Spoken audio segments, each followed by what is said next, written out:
Well, welcome back to the second half of Cashflow Positive Book Publishing, the webinar version. I'm going to ask you, how did you go?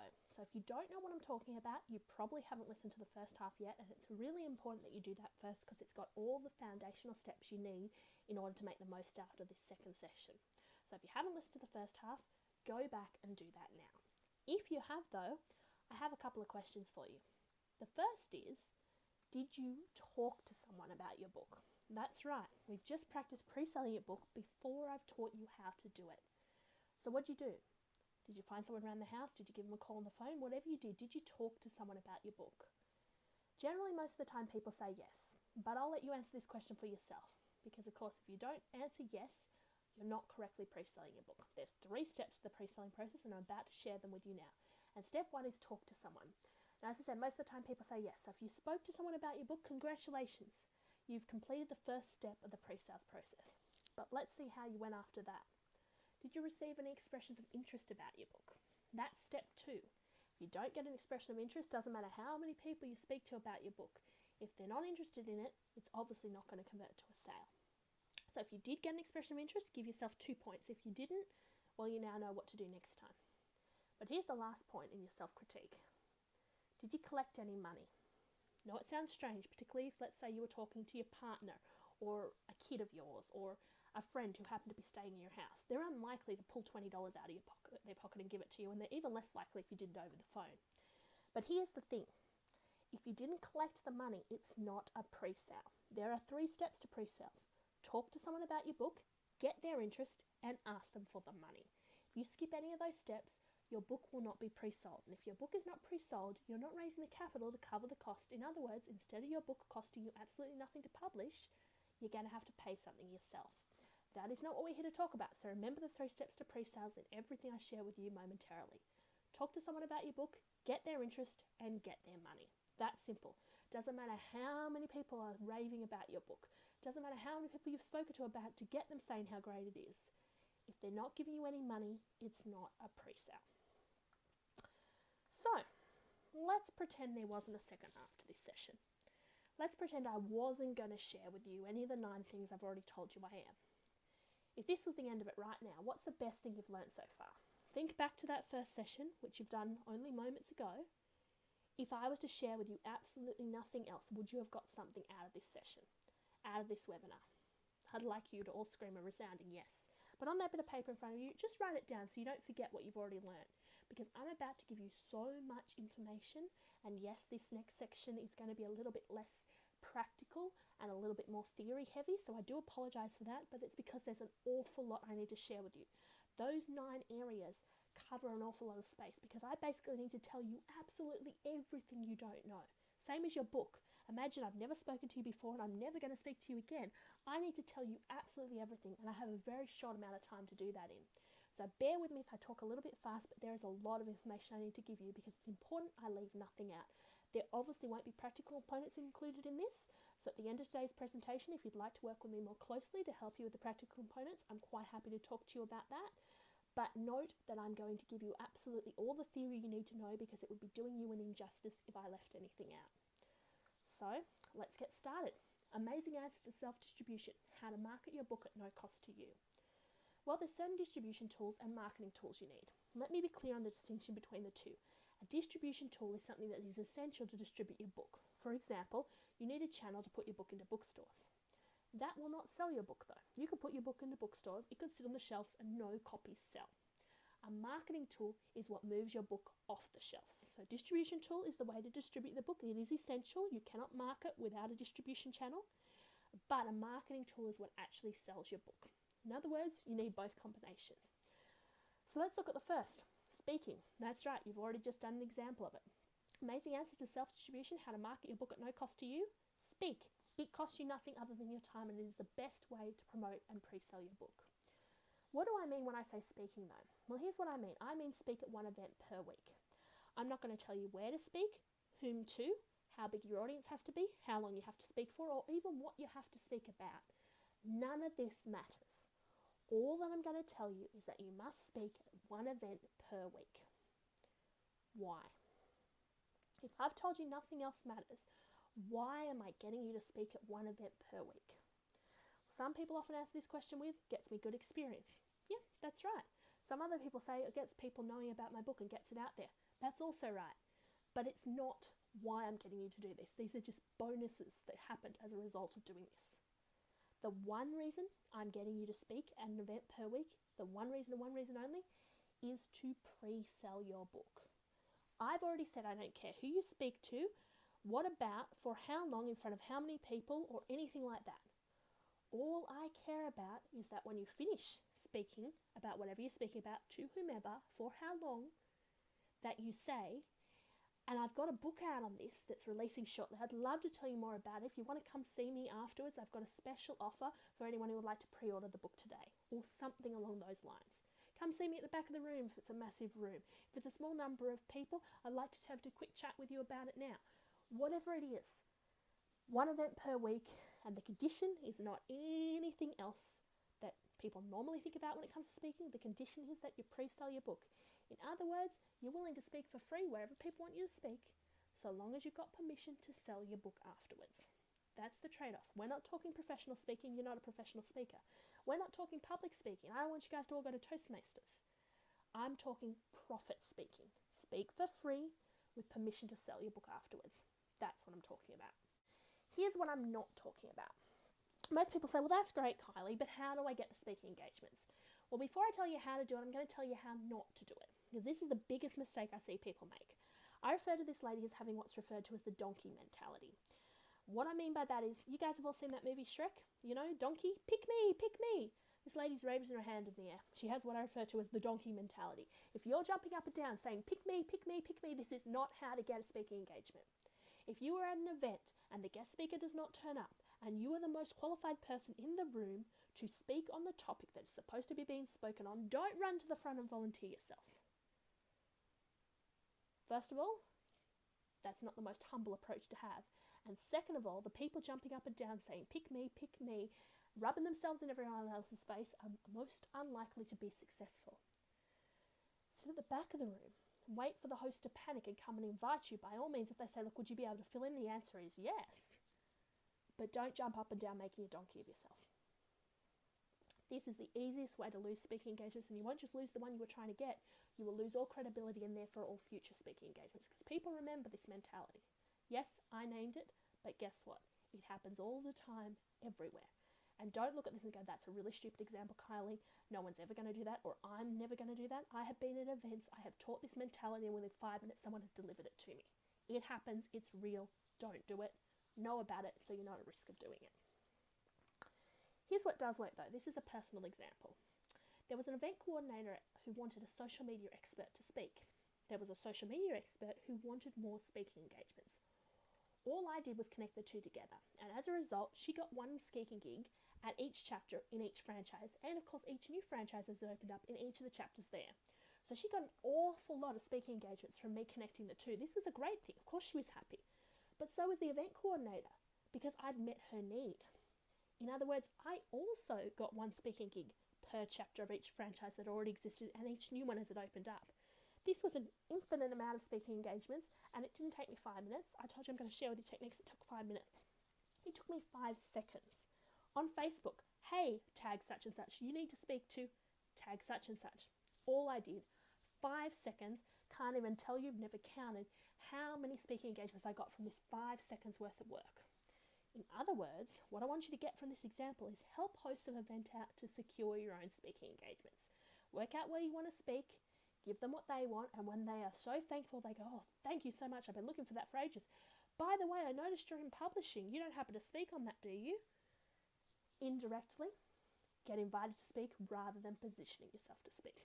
Be very clear about the difference and the amount of time involved and the effect of it. Remember my E's?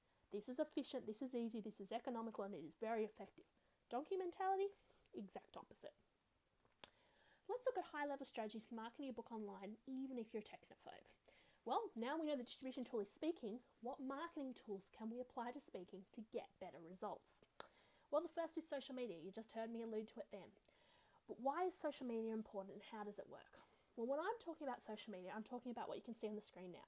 Facebook, LinkedIn, Twitter, Google+, YouTube, and Pinterest. In other words, these are the 6 standards in the business world at the moment that you should be on. There is many others, you can do whatever you want, but these are the 6 from a business point of view. So if you're in business, you should be using them. If you're treating your book as a business, you should be using it, that you should be on at the moment. Now, I am not a social media expert. I'm not going to tell you how to make these look pretty. I'm not going to tell you the right copy to write in each of them. I'm not even going to tell you what you need to do with them, except for one thing. Because in my opinion, there is only one thing you need to do with them. Anyone else will tell you many different things. And by the way, there is many different things to do for many different reasons. But when I say there's only one thing to do, I mean there's only one thing you should be doing on these outlets in order to sell books. Let me be clear about what I'm saying. And that is promote where you speak. That is the only thing I want you to do. Because indirectly, you will sell books. In other words, you can only get one of 4 responses, but I'll talk about the first 3 first because the 4th one doesn't matter. The first is you'll get someone saying, "Oh, that sounds great. Can I have more details?" What you've just done then is increased your audience to convert on the day. You'll get someone saying, "I can't make it. Where else can I go to get this information?" You can send them straight to your web store and they can buy the book without even having heard you speak. The third kind of response you'll get is someone saying, "Look, I don't care you're speaking there, nor do I want more information, but can you come to speak at my group about..." And all of a sudden, you've got more speaking engagements, once again, without doing anything, because by letting people know what you were doing, you didn't only let them know your field of expertise, you didn't only let them know you've got a book, but you let them know you're a speaker. The 4th one, and the reason I say it doesn't matter, is you can get no response at all. This is what happens to this guy. He posts daily with no response. Doesn't look very happy, does he? And neither would I. If I've told you you can only get one of 4 responses, and the 4th one is no response, and the other 3 are all big money makers for you and brilliant things and what you want every day, how do you avoid getting the 4th option? Well, the secret, and this is a big secret, so I'll pause for effect, the secret is in the call to action. Now, for those of you who don't know what a call to action is, a traditional call to action is telling someone to do something from a form of advertising. For example, a phone number printed in the newspaper is a call to action. In my opinion, it's a very bad one because firstly, you're paid for the newspaper ad, and second of all, now people are ringing you, wasting your time. Very bad call to action, but technically, that's traditionally what a call to action was. These days, if we're online, a call to action is a hyperlink. But once again, you post, "For more information on how to buy my book right now, click here," and there's a hyperlink. That's unlikely to be effective because people are going to go, "Oh, that's a hard sell. They're trying to sell me something. I'm not interested in that." But don't underestimate the power of the question mark. Very, very valuable and powerful call to action. If you ask a question, people feel compelled to give you an answer. So what do I want you doing on social media? Only ever talking about where you're speaking. And what I want you saying? I want you saying it in a question format. For example, who wants to know where I'm speaking next week? Looking forward to speaking at who will be joining me. What do people think I should include in my... Doesn't matter what the question is. By asking a question, people feel compelled to answer it. Now, I should say it does matter what the question is, because if you ask a bad question, you'll get a bad answer. But if you ask a question that someone genuinely could contribute an answer to, people will. Questions compel people to answer. And that is how you get an interactive post going. An interactive and syndicated post. Because, of course, the more people that are reading your post, the more people that are responding, the more people who are seeing your post, and the more people whose friends are seeing your post, particularly if you're tagging the people when you answer, which is a good idea so people can see the answer to their question. How do you answer? With another question. This is the secret to social media. Let's look at crowd marketing though. How to market your book effectively offline. Well, the technique I'm talking about here is printed marketing material, and it's the first thing I've told you that's going to cost you something. The reason it's going to cost you something is you need to pay to print it. In other words, this is part of what you need to pre-sell to cover the cost of. Now, when I say printed marketing material, what do I mean? Well, I mean, as you can see from screen, a pop-up banner to pull up next to you when you speak.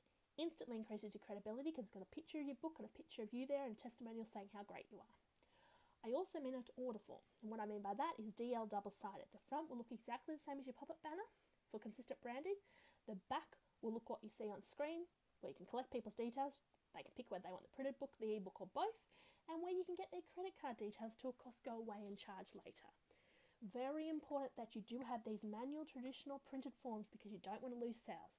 These FPOS machines you can take with you, or these days a thing on the end of your phone to swipe through to PayPal, or even just type it into your keypad are all great, but the time you spend manually processing them, you're losing sales. Take the old-fashioned method, hand them out to people, grab the forms, process them later. And the third component, and these are the only three things you'll ever need, if anyone either tells you otherwise, they're probably a printer or a graphic designer. It might be because they genuinely think you need it, because all their other customers need it for something. It might be because it's on sale that month. I don't know why they're telling you, but if they tell you anything else, they're not telling it to you because you need it to sell or market your book. You may need it for another reason, so I'm not saying anything about these people, but I'm telling you right now, these are the only 3 printed marketing materials you will ever need to promote your book because they work as a set, as a unit. The last one is not a business card, it is business card size. It is a strategic marketing tool. On the front of it, you have a picture of yourself, once again, smiling, with a testimonial saying how great you are, and an email address where they can contact you to book you to speak. On the back, you have a picture of your book and the domain name where they can go to buy it. That is all you need. The tools work as a set. All the tools work as a set. The social media got the people there to convert on the day. The printed marketing materials allowed you to do the conversion. By holding the pop-up banner up, or I should say displaying the pop-up banner, you instantly got credibility before you even opened your mouth. By having the order form, it allowed you to collect the sales. By having the business card, or I should say strategic marketing tool in the shape and size of a business card, that allowed you to collect the sales from the people who don't commit on the day. What percentage of people buy on the day? You don't care. You care that you get 100% conversion after the day. You want everyone there, and you want everyone who doesn't buy on the day. They might not have even brought their credit card with them because you're not going to try and sell them something. They might be the kind of person who doesn't buy first time around. They might not even be your target market, but they know someone who is. And if they are so furious that you tried to sell them something that they tell 20 people, what's the chances that there's one of those 20 people might be interested in your book? And if they happen to have your business card in their bag, are you with me? All marketing is good marketing. These tools are invaluable. Right now, though, if someone asked for your business card, for whatever reason, they might say, where can I get more information on your book?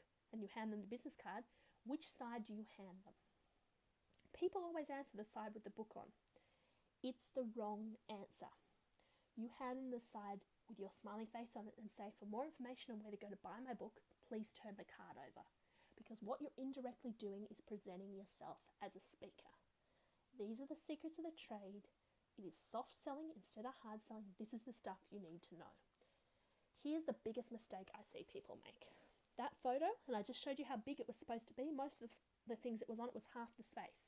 You need to be big. You need to be bright. Yes, you need your hair and makeup done. You need to be smiling, radiant, extremely excited about your book, looking fantastic. But you still need to be real. You need to turn up and stand next to your picture and people know it's you. The biggest mistake I see people make is they get caught up with the glamour photo. I look so amazing. Oh, I hate to see what you normally look like, but you know what I mean. No one likes photos of themselves. So when they see a good photo, they get really excited. Just make me bigger, bigger, bigger with a smiling face like that. I know I'm supposed to build rapport with my customers. I mean, how friendly is that? With a face like that, everyone's going to buy. But the vanity begins creeping in, and as that photo gets bigger and bigger and bigger, key important things get covered up. Firstly, the book cover, which, if that includes the title, is a little bit of a problem. But more importantly, that testimonial saying how great you are. Doesn't matter how good you look. If people can't read how great you are from someone's lips other than your own, that will directly affect your sales. So, here's an example. This is actually about the power of that testimonial that people cover up. I asked someone to give a testimonial at my event. I then gave her the opportunity to promote and pre-sell her book at my event in return. She actually sold more books than me on the day, but without her testimonial, I wouldn't have got my ideal client. Now let me pause for a second. Of course she sold more books than me on the day because she was speaking to my audience and they already had my books. But note this. She sold more copies on the day to my audience who did not know she would be there, who did not know she had a book that did not exist as a pre-order than I did on my physical 6 copies that were already there. Big deal. In other words, I want you to ask someone to give you a testimonial when you speak to increase your conversion rate, just like I did, but you're on both sides of this equation. I also want you to give a testimonial in return for being allowed to promote and sell your book. Because remember I said it doesn't matter where you speak or how long or what about. You can speak at someone else's event for a couple of minutes about how great they are and still get the opportunity to sell your book afterwards. So remember, you can be on both sides of this equation. That testimonial is powerful for a couple of reasons.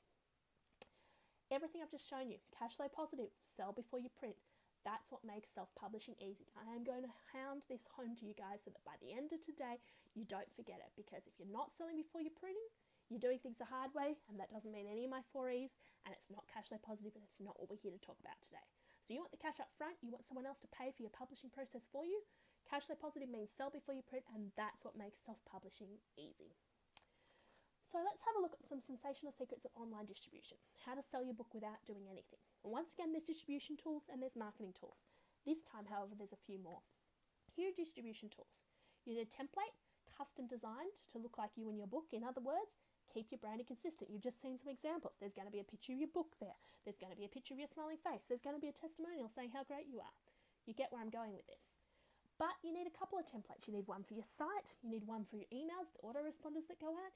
You need one when someone hits print so that it prints correctly, because when you hit print on a standard website, you don't get what's on screen. So you need 3 separate templates. You also need web pages. Now you need more than this, but just at a base level, you need a home page to welcome people to your site, with a video on it so they can build rapport with you. You need a page about the author to tell them more about you, a page about the book to tell them more about the book, and a contact us page. If there is no contact details on your business cards, in inverted commas, strategic marketing tools, for a reason, because you don't want to be harassed on the phone and you don't want the snail mail, you only want them to buy the book or book you to speak, you need to actually have them on your website. Because if there's nothing but a domain name and an email address on your website, you will look like a scammer. Now, I'm not saying you are, but if you appear that way, that will affect your sales. So you must have a physical address and you must have a phone number. By all means, PO Box 1300 number, answered by an answering machine, sent direct to your email, so you don't have to worry about anything. But you have to have those details there and they have to be real and work.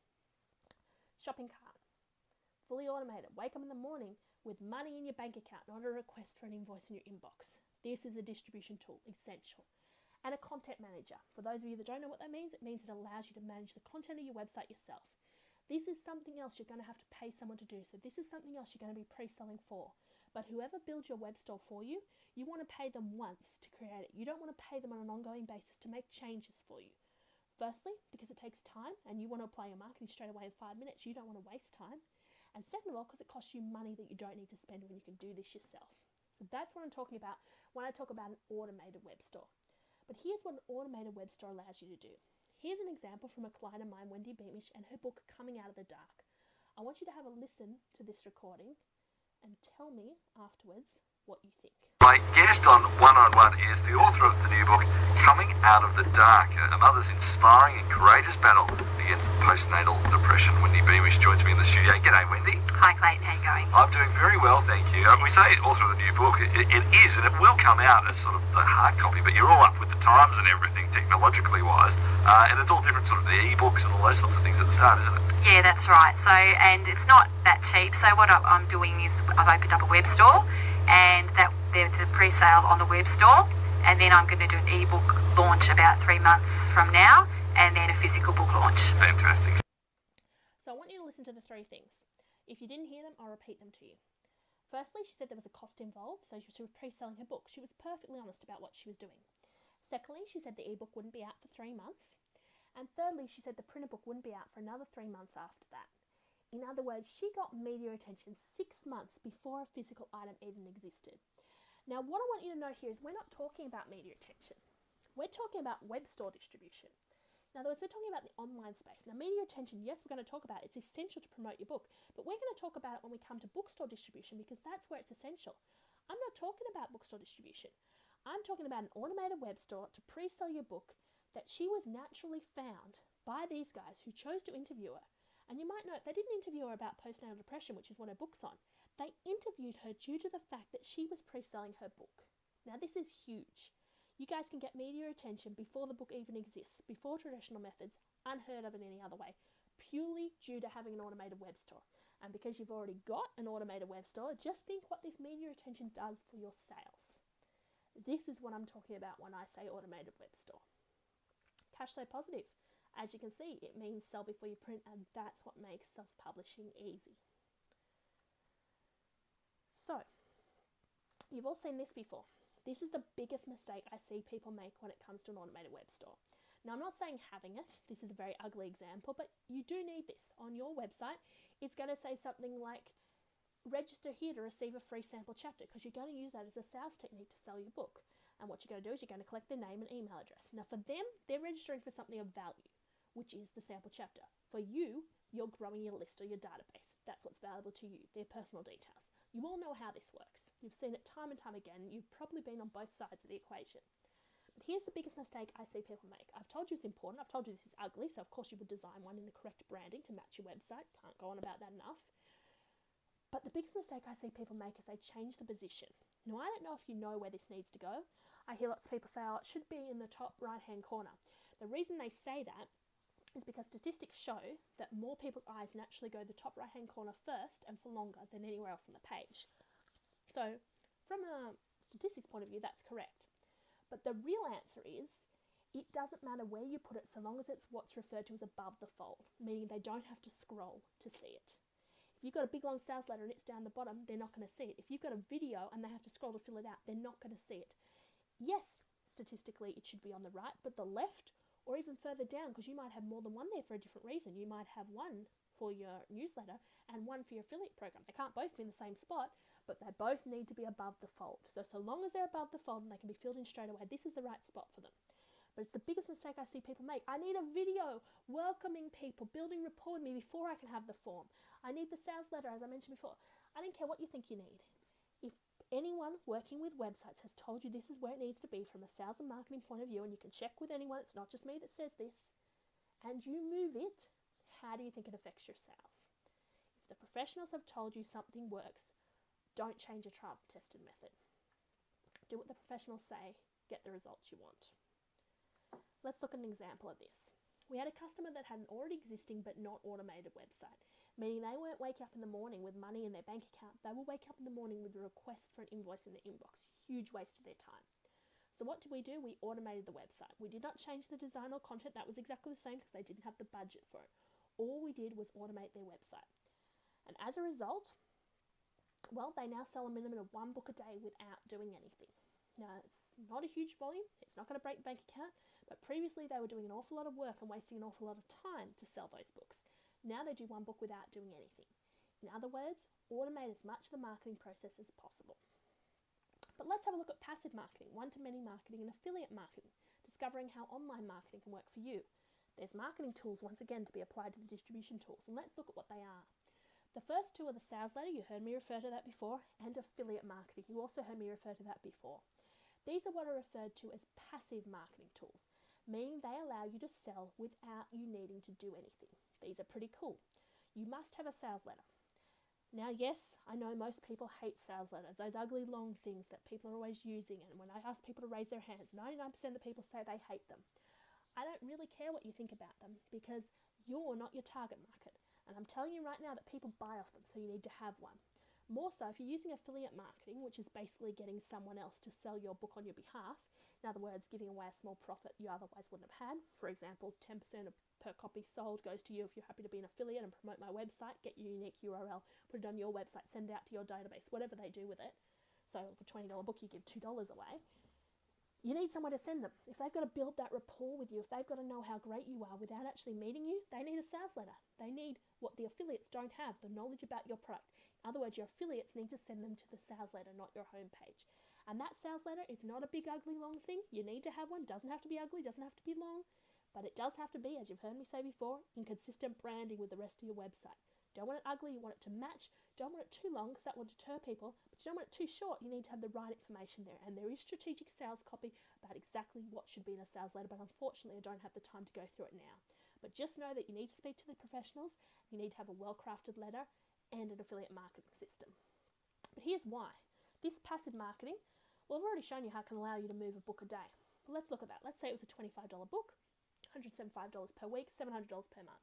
It's not going to break the bank account, but it's $700 you wouldn't have otherwise had, and now it's $700 you're getting paid to promote your business or promote your book without having to use A, any of your time, and B, any of your money, because you used to pay to advertise, and now I'm showing you how to get paid to advertise. But if that's not enough for you, play with the figures. 1 book a day, I've already told you can move online. We've already spoken about self-distribution. Why aren't you moving a book a day there? Well, simply put, if you're doing the techniques I share with you, you are. What about bookstore distribution? We're about to speak about that. So why aren't you moving a book a day there? Well, once again, simply put, if you do what I'm about to share with you, you will be. So really, it's 3 books a day. So that $25 can be $75, jump to the end, now that's just over $2,000 per month. If that's still not enough money for you to get paid to market instead of paying to market, and for a lot of you it won't be, and if you do the maths, I promised you a six-figure income, and $2,000 odd times 12 is not a six-figure, so we're not there yet. You need to play with the figures. In other words, you need to charge more for your book. Double the price, double the income. A lot of people say this isn't possible. Have a look at this example. I had a customer that did everything I taught them to promote their book online. Now, I can't stress this enough. They did everything I taught them. I am teaching you guys what works, what currently works to sell a book online. If you don't do it, you won't get those results. But if you do it, remember, as I said, use trial and tested methods, you will get those results. So these guys stand out because they actually did what I taught. You'll be surprised how many people I train, how many people pay big bucks for my training and don't apply it. Do what I teach and you'll get the results. Don't do it, you'll get other results. So they actually did what I taught, big deal. They now also sell a minimum, so not an average, of one book a day, but without doing anything. But their book is more than 3 times the price. In other words, these techniques work regardless what your price point is. They sold over 100 copies of an $80 book in its first month. In other words, $8,000 from book sales alone in 1 month. Not bad. But how much did they make in their second month? I'll tell you right now, next to nothing. But the key question is why?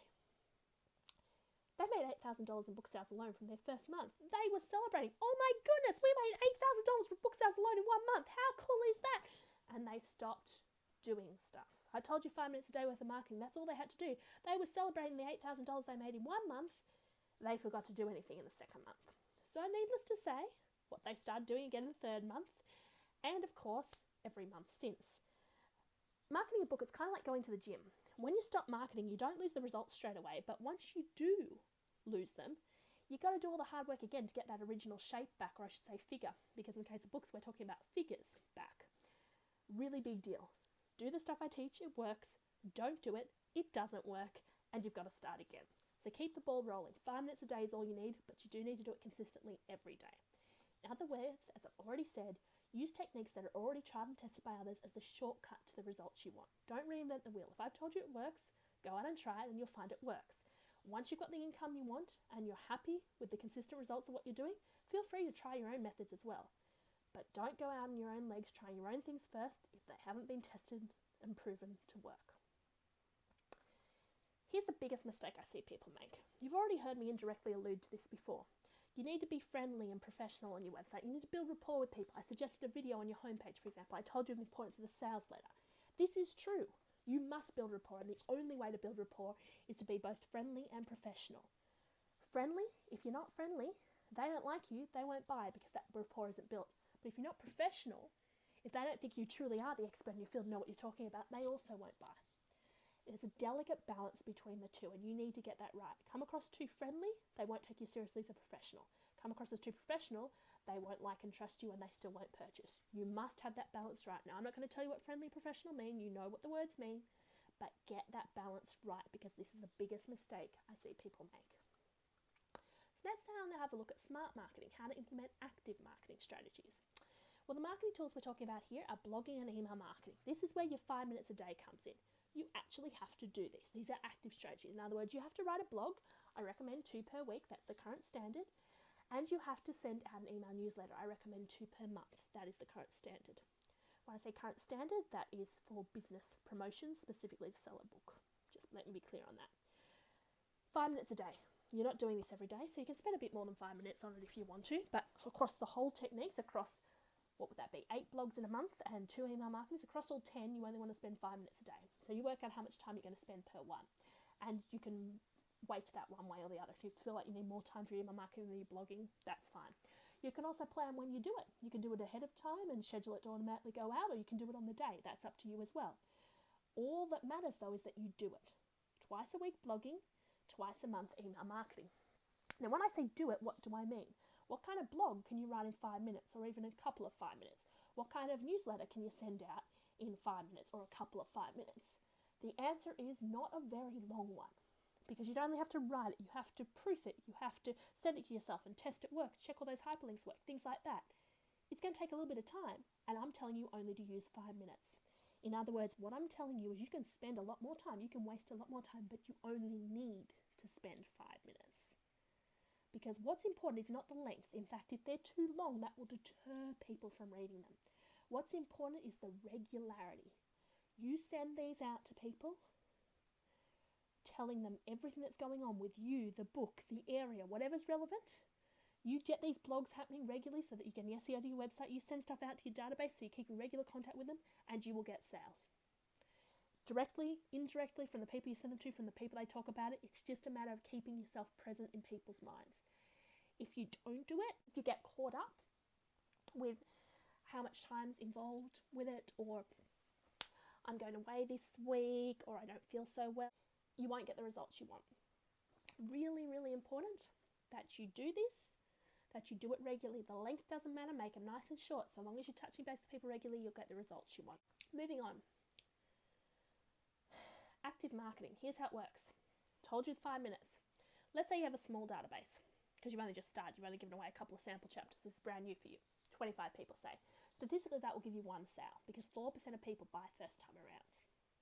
So, you want a bigger database. Everyone knows the secret of the game is to grow your list, but you actually need to do it. You have 250 people, it's still the same 5 minutes, now it's statistically 10 sales. 2,500 people, still the same 5 minutes, now it's 100 sales. These are statistics. Of course, you can be well above the statistics, but you get where I'm going with this. The aim of the game is not just to do these things regularly, you need to grow your list at the same time. And that's why you need to do these things regularly, to bring traffic to your website, but they need an incentive, and that's where your sample chapter comes in. Here's the biggest mistake I see people make. Broken links. You know what I'm talking about there. You click the hyperlink and it doesn't go anywhere. Extremely frustrating for you if you're the consumer. Big company, for example, I subscribe to their newsletter. Don't know why I do, because I have no time to read newsletters, but I really like their products. So I've subscribed to this one company's newsletter because I really want to receive their information. About 12 months ago I did, and there was a new product out. I wanted to buy it, clicked it, the link didn't work. That was a bit frustrating. It's one of these companies that overmarkets, has too many products. So of course I got one the next day, and kept clicking and they didn't work. After about 3 months I got a bit frustrated, so I went to their website, tried to search for the product, couldn't find it. Too many products on their website. These newsletters are still coming. This is no longer the new product about to release or for pre-sale. It's a tiny little one down the bottom, and I'm sure they're thinking it's failed in the market because due to the lack of sales they've had.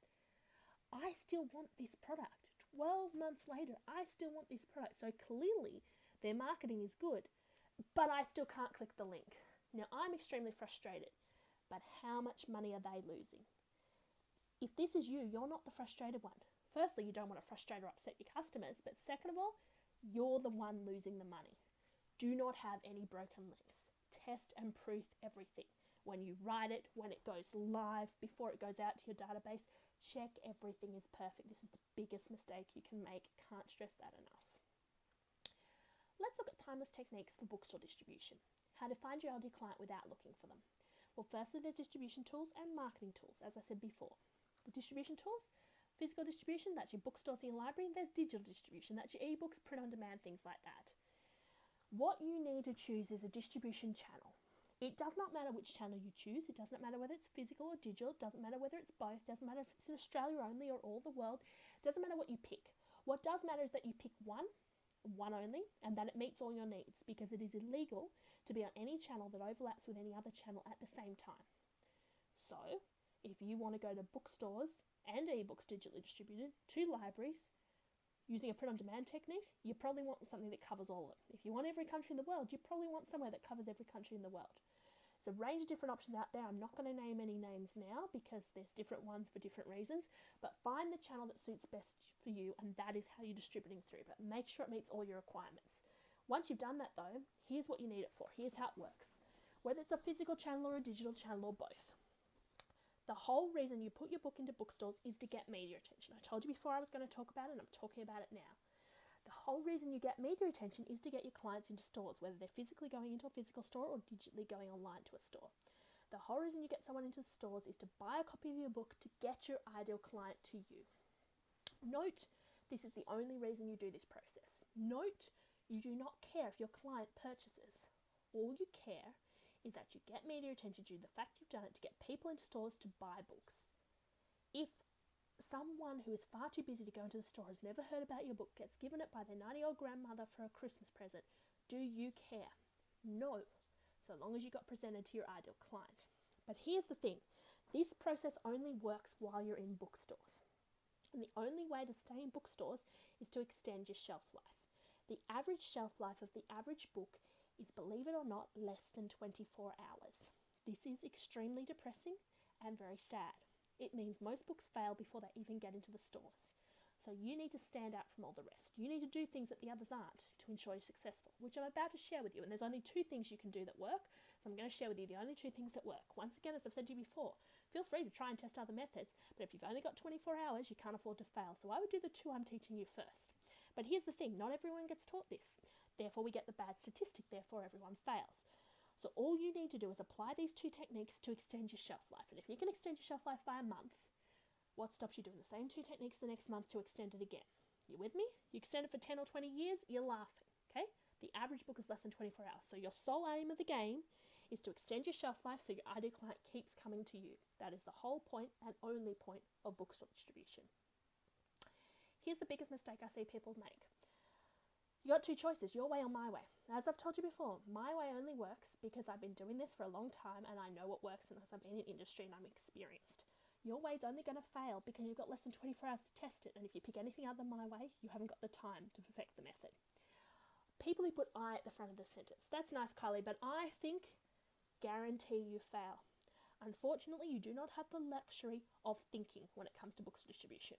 You must do it my way or you will fail. Once you are doing it my way, feel free to add your own techniques, as I said, and by all means improve on the methods.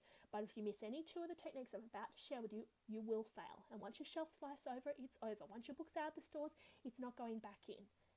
You need to get this right first time around. And I'm giving you some scare tactics now, not to be cruel, but actually to be nice. Sometimes you've got to be cruel to be kind.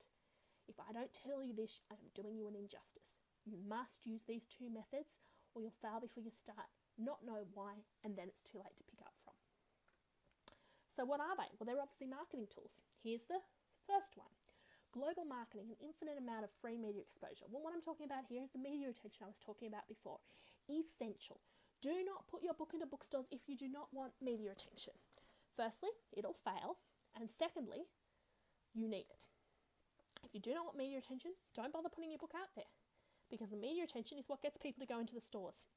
If they don't go into the stores, they don't buy, and if they don't buy, your shelf life comes to an end. So media attention is essential. Of course, there's also all these positive ramifications of media attention that have nothing to do with bookstores, but you need to be in the bookstores to get the media attention. The fact that you're pre-selling your book will get media attention. You saw that before. The fact that your book's about to release in stores, you've got a store launch, will get media attention. The fact that you're doing a store event will get media attention. There's many different ways to get media attention, but not if your book isn't in stores. Here's an example. This is a client of mine, Rhiannon Rees, How to Climb Mount Everest in Sandals. Have a listen to this 30 seconds out of one of her radio interviews. This shows you how to milk the media attention for all it's worth. Now, I'm not interested in you getting ordinary media attention. Media attention is here today and gone tomorrow. There's far too many people getting media attention these days, and it's actually far too easy, once you know what I'm about to share with you, to get it. Because let's face it, there's too many TV stations, radio stations, and programs on each. There's too many newspapers and magazines and sections in each. That it's actually too easy to get media attention once you know what to do. But you don't want the kind of media attention that's here today and gone tomorrow.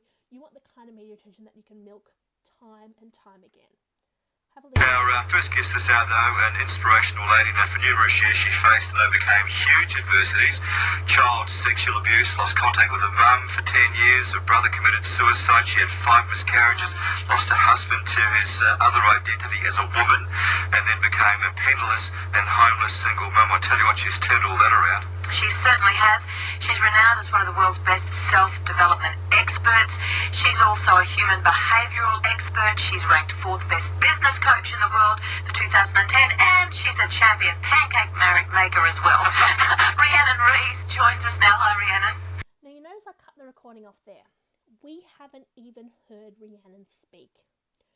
Do we care what she said? The answer is no. Because after an introduction like that, anyone is listening.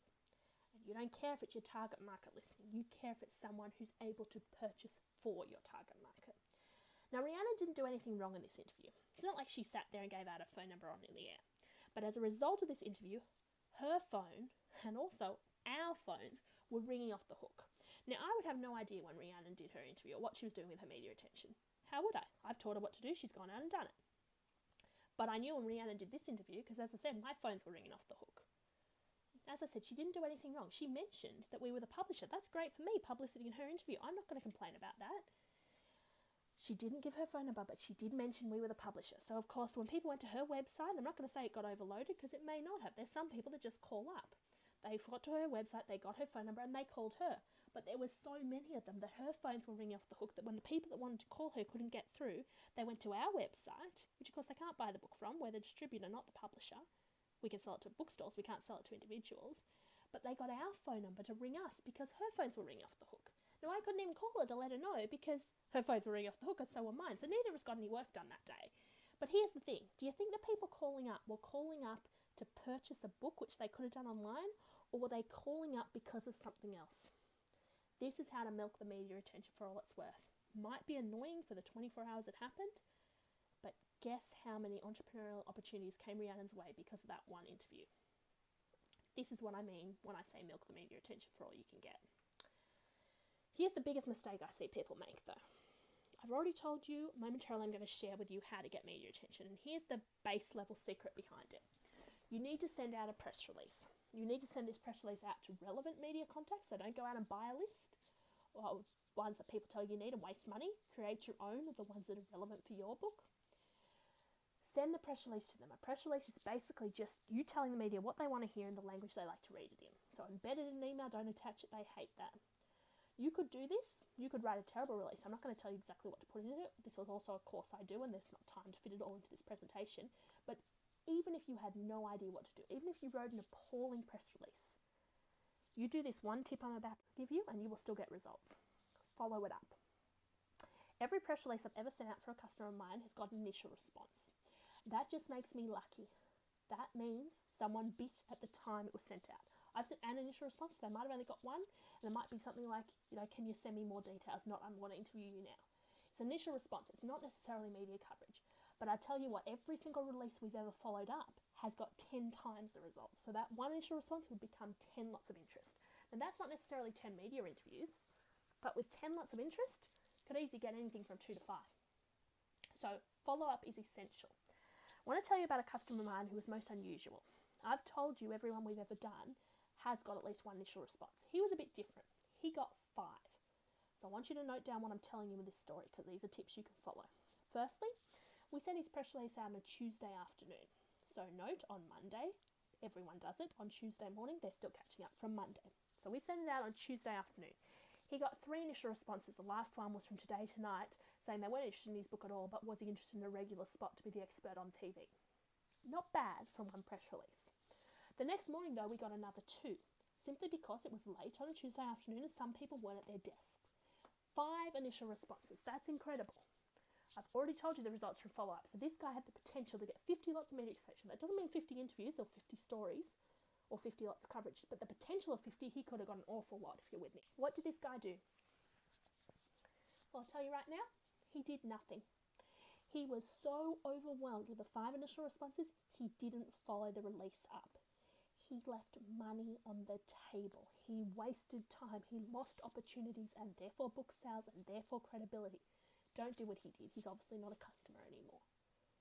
If you can get any initial response, you're doing brilliantly. If you get none, you're normal.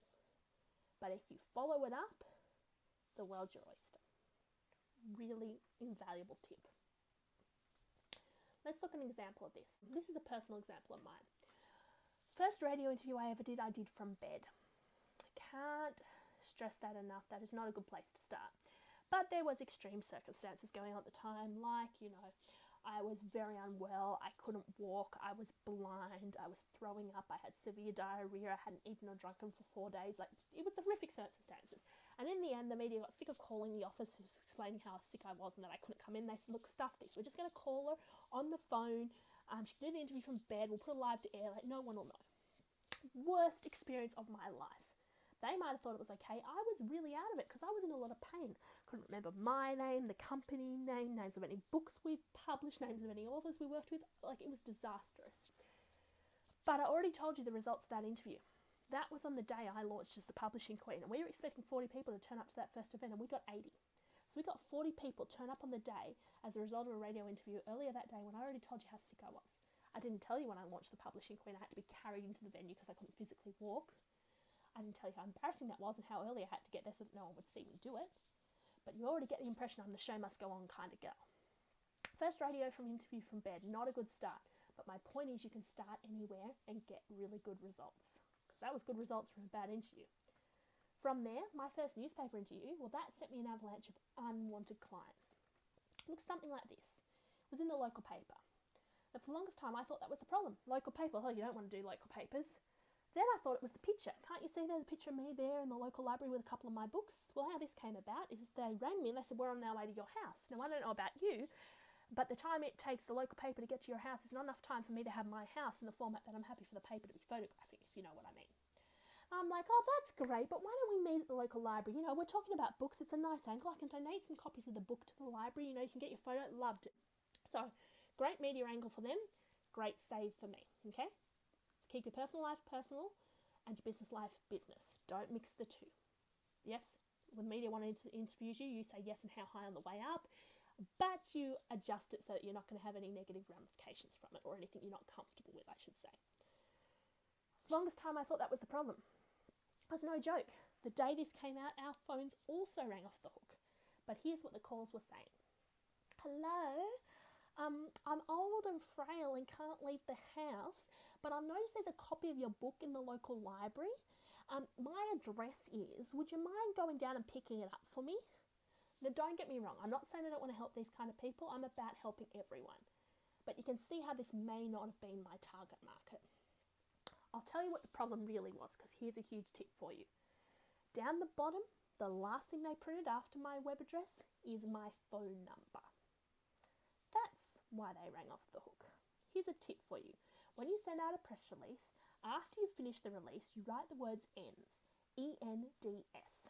After that, you put all your personal contact details because, of course, you want the media to ring you straight away and do an interview. But anything after that point, it is illegal for them to print.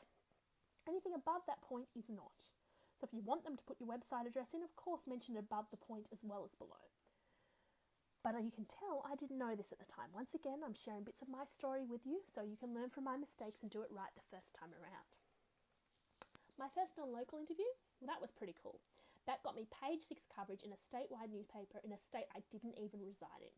Looked something like this, and it was page 6 of the Western Australian. Now, I hadn't been to Western Australia before this. I had no intentions of going anytime soon after it.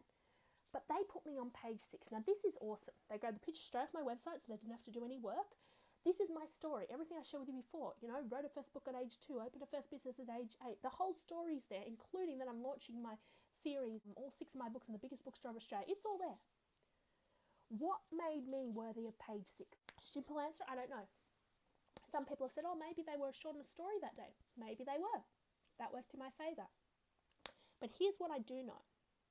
What made me worthy of page 6 was they didn't know about me until I let them know. All I did to get this exposure was send them a press release. They might have been short-spaced that day, who knows? But they thought I was worthy of page 6, and all I did was send them a press release. Kind of shows you the power of the press release and letting the media know what's going on. In other words, I want you to get as much media attention as possible because clearly you get better results each time. I was on TV the other day.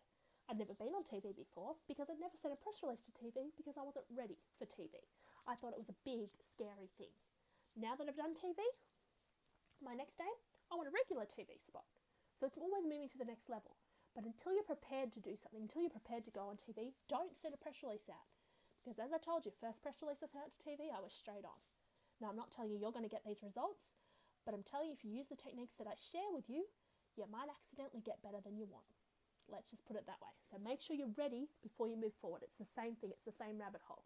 Don't aim too high straight away if you're not ready for it. Take small steps to build yourself to the confidence level to be at the level you want to be at. Okay, lastly, breaking bookstore barriers to boost your sales strategically. What I'm talking about here is bookstore events. So your book launch and signings, authors talks, interviews, things like that. Very, very important. I've told you there's only 2 techniques that work. This is the second one.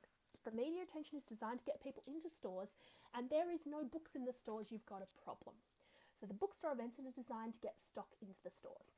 The average store used to order maybe 1 or 2 copies of a new book coming out. This is no longer the case. The average store orders nothing. Most stores don't order any books unless you're doing an event. So you can put your books available to bookstores via a print-on-demand technique, for example. But that doesn't mean any store will ever stop them. You do the events, that gets the stock in. You do the media attention, that gets the people in, which gets the stock out, which extends your shelf life. You can see the bigger picture here. So bookstore events are essential. I'm talking a book launch or book signings, authors' talks, interviews, things like that. Essential. You must do them 1 per month. Same with the media attention. You should be sending 1 press release out per month about 1 bookstore event, and that will get you the media response you want. I don't know how much exposure you're going to get. I don't know what it's going to be each month. It'll vary, different publications or different broadcasts each month, different quantities each month. But if you do it once a month, you'll get the results you need to extend the shelf life, and that is the only aim. But here's what I mean. When I say event, it's not about the sale. It's about getting the stock in. That's all it's about, and it's about making sure the stock leaves. When you go to do a bookstore event, let's say you do a book signing. Let's say you sit out the front of the store for an hour. What's the chances that your target market was there in the exact same hour that you were? Not very high. Yes, you've had all the media attention about it beforehand. Yes, there's been lovely posters up in the store saying you're coming. But you're only there for an hour, and your target market probably isn't available the same hour that you are. Now, they might have gone in beforehand and even bought a copy of the book. Great. If they run out of stock, they'll reorder because they order a month before, so this is a good problem to have. But if they didn't come in the hour, say one person came, you signed 1 copy, don't think of that as a bad event. Because if they didn't come in the hour, they're probably going to come in afterwards. So the secret to a successful event is not how many people you get to the event, it's what you do afterwards. And what you do afterwards is you sign as many of the books as possible. Average event will order in 10 times the numbers of books that normally are ordered. So when it used to be 1 to 2, that would be 10 to 20 copies. It's not a huge number. But if you've only sold, let's say, 1 beforehand and 1 at the event, that's 18 left. Ask the store how many of the remaining copies they would like you to sign. Ideally, they'll answer all of them because they've only ordered a small number. You sign them all. A sticker stuck on them saying signed by the author, and they're gone within the week. They don't last long on the shelves. No one returns signed copies, so you've just extended your shelf life. And those people that couldn't make it in the hour are actually waiting till afterwards because they know they can get a signed copy afterwards, not beforehand. There's a psychology to how people come to your events. You do not do the events for the sales, first of all, in the hour, and second of all, for the sales at all, because your bookstore royalty is actually quite low. It's higher than traditional distribution. It's higher again if you use print-on-demand techniques, but it's not that high. You will make a lot more money from anything you do yourself or online, but you do this for the credibility because the media attention is what you want. You extend the shelf life to continue to get that media attention. You extend it by doing the events, but that media attention is sending traffic and business back to your website. So all these techniques come into play together. You can see the bigger picture here. Here's the biggest mistake people make though. They don't document. Now you can see I've got a picture of a video camera on screen. Lots of people take happy snaps and stick them up on Facebook. That's sort of documenting, and don't get me wrong, you need photographs, particularly for book launch. But you need video as well. And there's nothing wrong with Facebook, by all means do that, or these days Pinterest. But make sure you get video as well. Make sure it's on YouTube, yes, but make sure it's on your website. Because here's the thing. Just like the media attention is here today and gone tomorrow, so's your event. But if you've got all this credibility around the event, you want that credibility to live on. Bookstores are dying. They're closing down left, right and centre. Major ones are folding, going into bankruptcy or worse. Small independents are folding because they can't afford to stay open. They're doing it out of love and they're losing too much money and they can't afford to feed their families. What we know as traditional bookstore distribution is coming to an end. I predict it won't even be around a couple of years' time. There will be no such thing as the traditional bookstore. Now this is devastating for people that remember what it used to be like, for people that want it to be like that for their children or grandchildren. But it's still fact and we can't change it. So instead of getting hung up with how terrible it is, let's get on board to make sure that we're using it now to promote and market our book in the future. Because you document that credibility you're getting, you put that on your web store and you can get sales time and time again from credibility from a store that no longer exists, from a distribution method that no longer exists. This one is dying. You guys need to jump on this fast. It is dying due to the self-publishing revolution. In other words, stores hate self-publishers. You guys are self-publishing, so you have a small stumbling block there. But you need to come in and let them know that you're not like the other self-publishers out there. You're not like the ones who have a hideously designed book because they did it all themselves that no one's ever going to buy, that promise them they're going to get people to come to an event and don't market it and no one turns up, that cost them all this money and cause them all this stress. You need to let them know that you're getting media attention around your event. You're going to let them know that you're going to have the numbers there and that you're going to get the sales. You need to let them know that you stand out from the others, and I've already shared with you various ways you can do that. Do this and you'll get the events. Document them and you'll get the credibility time and time again, long after this method has ceased. Really important that you jump on board here now, because soon you won't be able to do this anymore. Here's some more examples. These are personal examples of my own. The first event I ever did, I cancelled. I cannot stress this enough. Never, ever, ever, ever, ever, under any circumstances, cancel an event. Apart from being frowned on in industry, bookstores aren't forgiving. They won't have you back. But right now, you cancel an event, those books are returned, your shelf life's over, so it's not even an option for you. Why did I do it? People always ask me that. Why, if I told you it's such a no-no in industry, did I do it? Well, there was extreme circumstances at the time, like I had to urgently fly into states, so I wasn't physically going to be able to be there, but that doesn't justify what I did. See, I tried to make it up to the stores, and I say stores because I was stupid enough to schedule 2 on the same day. Yes, if you're travelling, by all means, do multiple events because you get lots of exposure, but try not to have to cancel last minute. Now, I wasn't stupid. I let the stores know. You know, they went round the beautiful posters hanging up in their stores, crossed out the date and in the ugly pen, wrote on the new date. I mean, it was very unprofessional. But I had the media attention around the wrong date. The posters in the store, I've already told you what they've done with them. So, of course, when I went back a week later, I was sitting there bored, twiddling my thumbs with absolutely nothing to do. Because, of course, everyone was there the week before and I wasn't there. So not only did I let my customers down, but I was bored at the event. Now, this is no longer an option you have. Because, of course, if your shelf life's over, it's over. Back then, when I did it, okay, it didn't lose my shelf life, but it certainly lost my reputation. I let my customers down. This is a huge no-no. Plan an event and do it. You cannot afford to disappoint your customers. You cannot afford to lose the credibility you've gone out there to get. Commit to something, and regardless of the circumstances, honour it. Second event, well, that was a lot better. They made me a bestseller before the event as they predicted my success. I walked in and I saw this. Now, I only had 2 books out at this stage, but you can see where they've put me. Not only am I in the bestseller section, but look at the kind of names I'm next to. Now, there was a lot more books over where I was doing the book signing, arranged in some fancy roller coaster thing, like I thought I was going to touch them and they'd fall over. But note, I knew for a fact that I was not a bestseller, and the reason for that is in Australia you need to sell 10,000 copies to be a bestseller, and I hadn't printed 10,000 copies at this stage, so I knew I was not a bestseller. But they didn't know that. They were so certain of the success of this event and how great the publishing queen was that they put me in the bestseller section. Now, had I done this, it's called fake advertising. If they've done it, I can't help it. You can't pay for advertising like this. And note the logo. This store doesn't exist anymore. I can use this for credibility time and time again because I documented this. So this is proof of the pudding of what I just showed you before. Even though I wasn't a bestseller at this stage, no one knows when they see that photo. This is how powerful the documentation can be for you, not just at the original event. Most recent event, well, they featured me in their national catalogue, which, just so you know, is $10,000 a page. You do not pay to be in catalogues. You do an event, so you get it free. They also had posters of me and my book on display everywhere around the store. Now, this event was for my whole series launch. It was in the biggest bookstore of Australia. So when I say posters of me on display everywhere around the store, first of all, I mean 6 of my books, which all have my face on them from a credibility point of view, with my smiley face next to them. So that's now 7 copies of my face. This is the biggest bookstore of Australia, so it's multiple levels, all at least 100, 200 metres wide and long, as well as the multi-levels.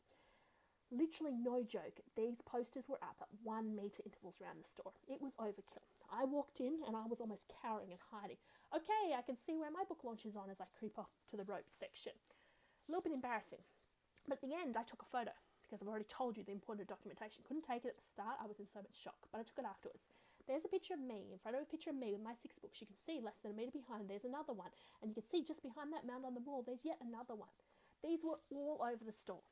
Now, I have no idea how long it took them to take them all down. I have no idea how long it took them to put them all up, or how long they were up for before the event. But I'll tell you this, you cannot pay for advertising like this. This cost me nothing, and I am still getting credibility from this time and time again, as I am the video of the book launch, which you can see on my YouTube channel or my website. And I'm getting sales from it time and time again. This is what you guys need to be doing. In other words, do as many events as possible as you get better results each time. Can't stress that enough. Now, that pretty much brings me to the formal part of this presentation, or the end of the formal part, I should say. But if those of you who've watched this, and I have delivered a lot of theory very quickly, I have left no theory out. I have left details out because there's some things that, are separate courses in themselves that I don't have time to go through, but I've touched on everything, so there's nothing left out. If you're interested in doing the practical component, which you all should be, but if you're interested in doing the practical component with me, I'd like to briefly share with you what your options are. So what I'm talking about here is what it's like to work with myself if you'd like me to help you with the practical part. What you've just seen is my Cashflow Positive Book Publishing webinar. In other words, the theory. What I'm offering you is to work with me in the practical. In other words, the Pre-Sale Accelerator Publishing Retreat, where we walk you through everything you need to do, not just the theory, but we actually do it all to get paid before you put pen to paper to kickstart your publishing process with dollars. Basically, I've created it because there's nothing else like it, and it's what every author needs to know. It's for a small group, so I can give you personalised attention, so the maximum I ever do at a time is 4 people. It also allows you to control your book's successes using the 4 E's I mentioned. I take you hand by hand through the easiest, most efficient, most economical, and most effective ways based on the specifics of your book of doing all the techniques I've just shared with you. And also, I empower you to do it yourself. That's my 5th E. It's a very new one. I empower you to do it in the exact same way as I do. In other words, I don't get repeat business. You choose to work with me, this is what you need to do, but it's a one-stop shop. Once it's done, it's done. If you love what I do, I'd love you to recommend me to your friends because I need referral business. Because I don't get repeat business. I do myself out of business because this course is so good. But here's what it includes for anyone interested. Firstly, it includes the planning. So that is creating your publishing plan. I've told you how to do it yourself, but if you want me to help you through it with automated software so you can regenerate it anytime you want yourself, we do that at the course. We also apply a marketing plan to that so we can literally tell you exactly what you're doing on which days in your 5 minutes to get the results that you want to achieve, which is of course your 6-figure income. So we also do a sales funnel to show you how to not only get a 6-figure income from book sales alone, but get a 6-figure income in general. Meaning if you get 6-figure income from book sales alone, then that's actually a lot more than 6 figures, and we're 7+ straight away. Then we go through all the self-distribution, everything I've spoken to you about today, the speaking, the social media, and the printed marketing. We cover absolutely everything. We do it all for you at the course, so there's nothing at all for you to do afterwards other than your 5 minutes worth of marketing a day.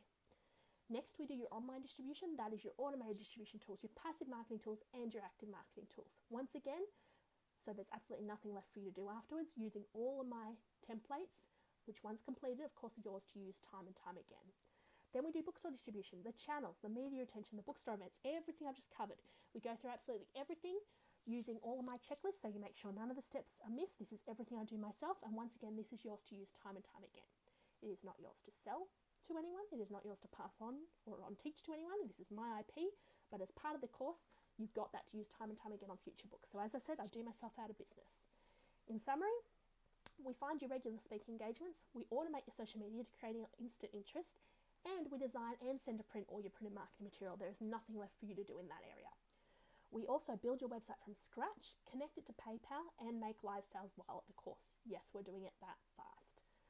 And with bookstore distribution, we secure your ebook, printed book, and print-on-demand distribution contract.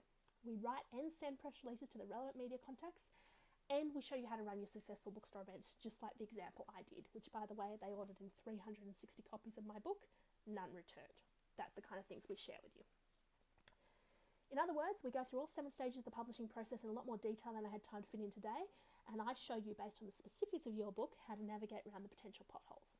We also, as I said, give you the automated software so you can update that plan at any time. Something changes, timeline, supplier, or anything like that, you go and update the information, re-export the plan, it's good for you to use again. We also go through all the do's and don'ts based on the specifics of your book to avoid the costly or time-consuming mistakes everyone makes due to ignorance. And of course, you get a detailed training manual, which is now very thick, to take down any gold nuggets revealed on the day, which you will always get, because when I'm customizing stuff, gold comes out for an individual there, and you need to write it down, because when I say something, I don't always say it again. It's gold, it's invaluable, write it down, it's just for you, and it will be, what is the word, life-changing to you when you apply it. Everyone comes away from this event saying it transformed their life. This is an event that you all need to be at. Also, as I said, all my checklists to show you how to do absolutely everything in 5 minutes per day, and all my templates to use time and time again. As I said, this is my IP, you cannot give it away, you cannot unsell it, but once you've used it, I do myself out of business because you can use it time and time again on all your future books. And a couple of bonuses, you also get all 6 of my books and all 6 of my DVDs. This is for preliminary training before the retreat. What we're doing here is high-end stuff. So I don't want anyone coming to me with basic questions. It'll slow me down. It's a 24-hour course, 12 hours over 2 days, or 4 6-hour sessions, and we just don't have the time to stop and answer basic questions. So that's preliminary training before the event. Read the books, watch the DVDs, however you prefer to learn, and make sure you've got the basics covered so we can do the high-end stuff at the course. But also, I couldn't fit any more into the course, so I'm actually giving you a bonus session, a bonus webinar. This is a copywriting webinar. This is huge. This is your preparation before the retreat. So everything I've spoken about, your publishing plan, your self-distribution, your online distribution, your bookstore distribution, we're going to write in the webinar, or also I should say I'm going to show you how to write in the webinar, absolutely every part of content for any of those things, using the current marketing techniques about what needs to be said to ensure your success in all these areas. You're going to have it all written before you come to the course, because as I said, it's a 24-hour course. We've got an awful lot to get through, and we don't have time to do the copywriting there. So you get a bonus webinar just like this. It'll be pre-recorded so that you can play it straight away, and it's there for you to get all that information together so that when you come to the course, you're getting the most out of it. You're getting the results straight away, as I promised. In other words, you'll have everything you need to sell before you print, and that's, of course, what makes your self-publishing easy. So all totaled up, it's valued at just over $12,000. That's made up of your publishing plan and your software, which is the $999, but as you know, we take the last step and put it first, which brings us to everything now in our very thick training manual, which is worth just under $10,000, and it includes, just as a reminder, all your speaking, all your social media, all your print and marketing materials, your online store, your distribution contract, all your media, and your bookstore events. It also includes the bonuses I mentioned, all my books and all my DVDs, and of course that invaluable copywriting webinar. For anyone who knows anything about copywriting, you normally pay about $10,000 per letter, copy letter, sales letter written. That's only just one part of what we're covering. Or you can pay someone about the same to teach you how to do it yourself, and I'm including that in a bonus webinar for you. So I've said that's the value of it based on what I would charge, or what I do charge when I do it separately. Obviously it's actually worth a lot more than that.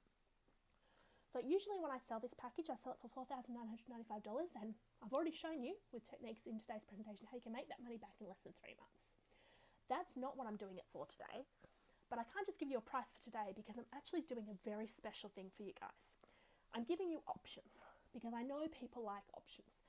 People have different price points they can afford. People have different learning modalities, how they like to receive information. So here's your choices. If you'd like to work with me further, you let me know which one's right for you. The first is the live retreat. I hold the live retreats on the second weekend of each month, so you'll be booked into the next available month.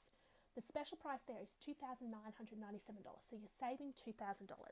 Now there is a catch, and I'll tell you why you're saving the $2,000 in a moment, but let me show you your other options first. Second is a personalised webinar. These are for the people who don't like to travel and don't feel the need to be with me live, but want to work with me one-on-one. They don't like group sessions. You'll get one session scheduled per week. It will not take the 6 hours. The 6 hours is for the live event. We can generally do the personalised session in 3 to 4, so it's a lot quicker. You'll get one session per week, so you've got time to apply and digest the information, and it'll be delivered to you over a 4-week period. That's $1,998. For those of you who have a lower budget again, or who have a less need of the personalised attention, we do have a pre-recorded webinar. That's also one session per week, but it's automatically emailed to you per week. It is not personalised at all, but it has all the same content in it generically, and we've actually got a really good special for that at the moment that you can have it for $999. These stuffs are no-brainers. They're ridiculously cheap. But there is a fourth option. Do it yourself. If you don't want any help from me at all, you can of course do it for nothing. Now, obviously I don't recommend that option. The reason being I know how invaluable this content is, and I know, as I said, everyone who's ever gone says that it's transformed their life. So I don't recommend the last option, but if that is honestly your price point, if you honestly don't have a cent, it's your only choice. So I encourage you to go out there and start applying what I've taught you. Use it to get results, because you will get results. And when you've got enough money behind you to fund one of the other options, I do encourage you to come back, because it's so much easier to have me there holding your hand to get instant results and get your money back straight away, and making a whole lot more than out there struggling to do it yourself because you don't have the templates I have, you don't have the checklists I have, you don't know the tricks based on the specifics of your book, which I obviously wasn't able to put in this presentation. So I encourage you to take one of the top 3, but you know what your current available budget is. You also know how you like to learn, whether you're the kind of person that needs to do it live, whether you like doing it in a personalized session, or whether you just really want to listen to the webinar and do it yourself, but you do want a helping hand. You don't want to try and do it yourself without me. So you know which option's right for you. Whichever option you pick, whichever special price, and as you can see, some of them are significantly discounted, there is a reason. And actually there's 4 reasons, and I want to share them with you because you can only have this price if you agree to my reasonings. My first reason is I want good case studies. So if you're happy to let me use your success in my marketing, I'm happy to give you any of the discounts on screen at the moment. The reason for that is you would have heard me use lots of negative case studies today. And the reason for that is you'll be surprised how many people I teach that don't apply anything. If you're willing to go out there and actually apply it and get the results, so I can use your actual name as opposed to a fake name or just refer to as a client of mine, then I'm happy to give you the discount because I want real case studies in there and not people who I've had to use as a negative case study because they didn't do what I said. Second thing is I want referrals from you. I've already told you I do myself out of business. This course is invaluable. It transforms the lives of anyone involved. It transforms their book, their business, themselves, their lives. They're loving me.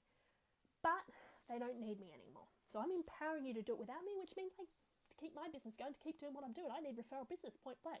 So after you've attended and I've proven myself to you, if you're happy to recommend me to your friends, then I'm happy to, of course, give you the discounted price. But there is 2 more reasons. The third is you do the travelling. Option 2 and 3, I don't have to go anywhere. I'm happy with them. Option 1, well, we actually run it at Nelson's Bay because it's a short drive for me. That's Nelson's Bay, New South Wales. And it means I don't have to travel. Just so you know, I have a 2-year-old child and I've been travelling around Australia running courses such as this, and I've missed a lot of the first 2 years of his life, which devastates me. I was out there helping people, making dreams come true, and I was compromising my own time with my family without even realising it. So I don't want to travel anymore. I want to spend more time with my son. So if you're helping me do that, I can get the price down because, of course, I'm reducing my travel time and therefore costs. So if you're happy to either come to me or have it all done digitally online, I'm happy to give you the discounted price. But there's one more reason. I want you to help a kid. In other words, I want you to pay forward what you learn. What I teach you, as I already said, is invaluable. It transforms your life. But I want to get this information to the kids. I want to get it to 8 to 12-year-olds. But I can't do this on my own. I need your help. In other words, I'm going to give these 8 to 12-year-olds access to the same webinar you've seen today. I'm also going to give them the copywriting webinar. But those 4 sessions, whether they're delivered at a live retreat or a personalised webinar or pre-recorded, I don't have the time to sit down and customise that for the kids because each kid's going to be different. So this is where I need your help. So you get this discounted price if you're willing to tutor a kid on my behalf. In other words, we take them 8 to 12. Before they've started high school, when they're old enough to write a book, when they're old enough to open a business. You've already heard my examples, 2 and 8. We're not talking unrealistic here. When they're old enough to take what they love, make some money from it, become independent, become self-sufficient, become entrepreneurial, and get a drive before they even start high school. I want to change the world starting with 8 to 12-year-olds. So if you're willing to help me, you get this discount. All I ask from you is those 4 sessions compressed into a 1-hour version. You relay the information to the child. You'll be allocated a child. You'll pay it forward, share what you've learnt with them. Indirectly, I'm giving you the discount because I'm paying you to teach these kids. And these kids in return, because I don't believe in getting something for nothing, these kids in return become an affiliate of yours and will be promoting your book for you. Now, have a think about that. The kid whose life you transformed, how much are they going to be raving about your book? So there's some added bonuses for you there. But they're my 4 terms. They're my 3 price points if you'd like to work with me and if you'd like this invaluable information in a practical format. So I only have one question for you really before I wrap up today's session, and that's this. It's crunch time. Are you ready to move forward with your book and ensure its success today? If the answer is yes, go to the web address you see on the screen, www.thepublishingqueen.com/new website/publishingretreat.html, and those 3 options will be there for you to choose from. Pick whichever is most relevant for you, and I look forward to helping you ensure your overnight and ongoing self-publishing success. Happy publishing, everyone.